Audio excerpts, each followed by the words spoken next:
कि मैं एक बिगिनर हूँ, मुझे एक तैयारी करनी है, मेरा पेपर नहीं हो रहा है काफ़ी समय से तैयारी करने के बाद। तो हर एक पॉइंट, हर एक तरह के बच्चों के बारे में मैंने सोचा है। एक बिगिनर के बारे में भी मैंने सोचा है, जो बच्चा 2 साल से तैयारी कर चुका है, जिसका सिलेक्शन नहीं हो रहा है, उसके बारे में ही मैंने सोचा है। कई रात मुझे लगे यहाँ पर, मैंने कहा ना कि एक पूरा का पूरा दिन लग गया इस पीपीटी को इस तरीके से बनाने में, अपने उस सोच को आपके लिए डालने में कि आप अगर इस तरीके से करोगे तो ज़्यादा अच्छा रहेगा। कई टॉपर्स से बात की, कई सेलेक्टेड कैंडिडेट से बात की, उनके स्ट्रेटजी को जानने की कोशिश की, और तब जाकर आपके लिए एक बेस्ट स्ट्रेटजी वीडियो लेकर आया मैं कि हाँ, अगर आप ऐसे करेंगे तो क्या होगा। कि एक जो ऑर्डर ऑफ तैयारी होता है कि तैयारी हम किस तरीके से, जैसे ऐसा नहीं है कि कोई गाड़ी बनानी है, अब गाड़ी बनानी है तो ऐसा नहीं कि पहले सीट बनाएंगे और बाद में बेस बनाएंगे। एक तरीके से चीज़ें बनती हैं। अगर मान लीजिए कोई बिल्डिंग तैयार हो रही है तो उसकी नींव लगती है, फिर उसके ऊपर जो है दीवारें जुड़ती हैं, फिर लिंटर डलता है, फिर उसके ऊपर काम होता है। एक तरीके से सिलसिलेवार तरीके से काम होता है। आपके पढ़ाई का भी एक फिक्स ऑर्डर मेरे भाई होना चाहिए, और वो ऑर्डर ऐसा होना चाहिए कि सबसे पहले तो आप एक अपना शेड्यूल बनाओ। शेड्यूल में जो है आप प्रॉपर तरीके से लिखो कि कितने घंटे का समय है आपके पास। अगर आप पार्ट टाइम फुल टाइम कहीं पर जॉब कर रहे हैं तो उसके बाद आपको कितना समय मिलता है। हर एक पॉइंट आपका फिक्स होना चाहिए कि मेरे पास इतने घंटे पढ़ने के लिए हैं। तो पहला शेड्यूल। दूसरा मेरे भाई पॉइंट जो मैंने कहा वो ये कहा, टारगेट एवरी सब्जेक्ट। कोशिश करना है यहाँ पर कि जो आप डेली का शेड्यूल बनाते हैं उसमें सारे के सारे सब्जेक्ट कवर हो। कई बच्चों की ऐसी आदत होती है कि 1 महीने तक सिर्फ मैथ्स पढ़ रहे हैं तो मैथ्स ही पढ़ेंगे, बाकी तो पढ़ना ही नहीं है। इंग्लिश पढ़ रहे हैं तो इंग्लिश ही पढ़ेंगे, बाकी तो पढ़ना नहीं है। अब इसका नुकसान क्या होता है, 1 महीना मैथ्स पढ़ने के बाद जब आप इंग्लिश पढ़ाते हैं वो पूरा का पूरा मैथ्स गायब हो जाता है। और जब वो 1 महीना इंग्लिश पढ़ने के बाद आप, या 10 दिन भी इंग्लिश पढ़ने के बाद जब आप रीजनिंग पर जाते हैं तो पूरा वो मैथ्स और इंग्लिश गायब हो जाता है।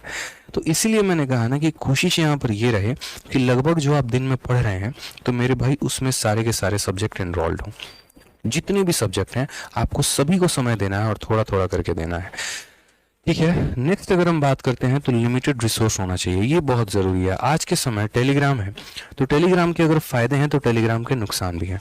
फ़ायदा अगर है कि वहाँ फ्री पीडीएफ मिल जाता है, तो नुकसान यहाँ पर यह है कि इतना फ्री पीडीएफ मिल जाता है कि समझ ही में नहीं आता है कि पढ़ना क्या है। मैथ्स के फलाने सर का भी पीडीएफ है तो फलाने सर का भी बैच ले रखे हैं, 10 रुपया में उनका बैच खरीद रखे हैं टेलीग्राम से, तो 15 रुपये में उनका बैच खरीद रखे हैं। अब बैच तो कई सारे के बना लिए और लैपटॉप में बड़ा सेटिस्फाइड भी हैं। अरे भाई बताना तेरे को कौन सा बैच चाहिए, उस सर का ये बैच है, उस सर का ये बैच है। अरे क्या करोगे इतना लेके, 4 किताबें टेबल पे खरीद रखी हैं, लगाना तुम्हें एक भी नहीं है। तो इस तरीके से काम मत करो, चीज़ों को फिक्स करो कि अगर वोकैबुलरी है तो 4 किताब खरीद के टेबल पे देखने के लिए अच्छी लगती हैं, लेकिन यही किताब अगर बेस्ट है तो इसी को पढ़ेंगे, एक ही किताब को पकड़ेंगे और उसको पूरा निपटाएंगे, और कम से कम 2 बार निपटाएंगे। मैथ्स में भी है ना, किसी एक टीचर का बैच ले लो, उस टीचर का बढ़िया तरीके से अपना पढ़ाई करो, जिस भी टीचर का आपका इच्छा करे, दिल करे, जिसके साथ आपकी ट्यूनिंग बैठे। कभी मैंने ना आज तक कहा, ना मैं कभी कहूँगा मेरा ही बैच बेस्ट है, इसी से पढ़ने की आवश्यकता है, बिल्कुल भी नहीं।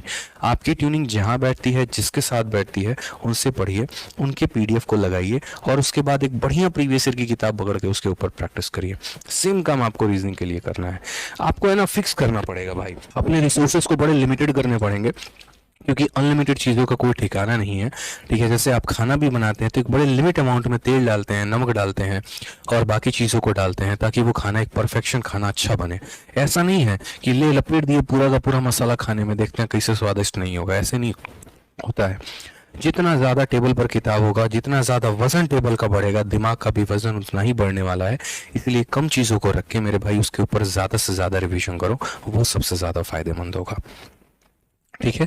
नेक्स्ट पॉइंट मेरे भाई यहाँ पर करें तो मल्टीपल प्रैक्टिस एंड रिवीजन। वही बात है, अपने रिसोर्सेज को लिमिटेड कर लिया। अब कर लिया तो क्या करना है, मान लीजिए कि आपने किसी टीचर का बैच ले लिया, 300 वीडियोस हैं उनके अंदर किसी भी सब्जेक्ट में। अब वो 300 वीडियोस हैं तो उन्हें खत्म करो सिलसिले तरीके से। 2 वीडियो देखी, 3 वीडियो देखी, उनकी शीट लगाई, प्रीवियस ईयर की प्रैक्टिस की, अगली वीडियो देखी, शीट लगाई, प्रीवियस ईयर की प्रैक्टिस की। एक तरीका, मतलब बिना तरीके की तैयारी मत करो। ये नहीं आज थोड़ा उनका यूट्यूब का ये वीडियो देख लेते हैं, कल थोड़ा उनका यूट्यूब का वीडियो ये देख लेते हैं, अच्छा वो मैडम ये बोल रही थी, चलिए थोड़ी उनकी बातें भी सुन लेते हैं, वो सर ये बोल रहे थे उनकी बातें भी सुन लेते हैं। ऐसा काम नहीं करना। इसको फिक्स करिए और ज़्यादा से ज़्यादा अपनी चीज़ों को पढ़िए।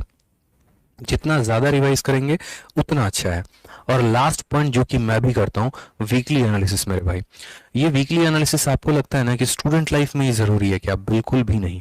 एक बड़ा से बड़ा बिजनेसमैन भी है, एक बड़ी सी बड़ी कंपनी भी है, या एक छोटा से छोटा व्यक्ति भी है, वो भी अपना हफ्ते में आकलन करता है। एक घर में अगर आपकी माता जी हैं जो यहाँ पर जो खाना बनाती हैं और पूरे परिवार का खर्चा चलाती हैं, वो भी महीने में एक बार पूरा अपना देखती होंगी, अच्छा मेरा बजट इतना है, मुझे खर्चा इतना करना है, उससे ज़्यादा मुझे मिलने वाला नहीं है खर्च करने के लिए। और जहाँ पर चीज़ें हिसाब से चलती हैं ना, वो आगे बढ़ती हैं।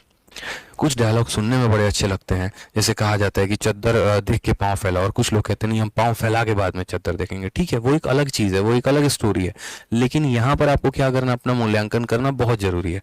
कल ही मैं कह रहा था कि मेरे एक भाई रहते हैं यहाँ पे मंजीत करके, वो हमेशा एक बात बोलते हैं कि भैया जिंदगी में मैंने एक बात सीखी है कि सही या गलत, मैं सही या गलत, अपना सेल्फ मूल्यांकन करना बहुत जरूरी है कि हम जो भी काम कर रहे हैं क्या वो सही कर रहे हैं या वो गलत कर रहे हैं।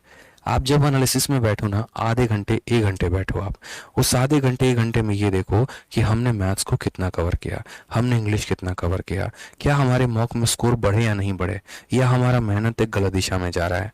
ठीक है, उसमें अपने पर्सनल लाइफ के बारे में भी देखो कि यार मैं बाकी चीज़ों पर कितना टाइम दे रहा हूँ।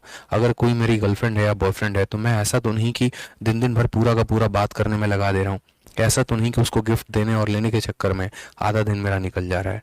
आप अपने फैमिली प्रॉब्लम के बारे में भी यहाँ पे सोचो, ऐसा तो नहीं कि हम अपने फैमिली से बहुत ज़्यादा एसोसिएटेड हो गए हैं कि हमारा बहुत ज़्यादा समय जो है उनके पे चला जा रहा है और हम अपने ऊपर काम ही नहीं कर पा रहे हैं, अपने ऊपर ध्यान ही नहीं दे पा रहे हैं। इस वीकली एनालिसिस में आपको ये भी देखने की ज़रूरत है कि अभी कितना समय बचा हुआ है और आपका स्कोर कितना और आपको कितना आगे बढ़ना है। जब तक अपना एनालिसिस नहीं करोगे आगे का कोई टारगेट नहीं बना पाओगे, और टारगेट नहीं बना पाओगे तो अपने गोल को अचीव नहीं करोगे। तो इसलिए मैंने कहा ना कि आज की वीडियो एक ऐसी है कि ओवरऑल कोई भी सरकारी नौकरी अगर आपको निकालनी है तो उसका पूरा का पूरा एक शानदार तरीका आपको इस वीडियो में मिलने वाला है। तो ये मूल्यांकन करना बहुत बहुत बहुत ज़रूरी है, इस बात को ध्यान रखिए। ठीक है यार, देखो वीडियो अच्छी लगती है ना तो लाइक ज़रूर किया करो यार।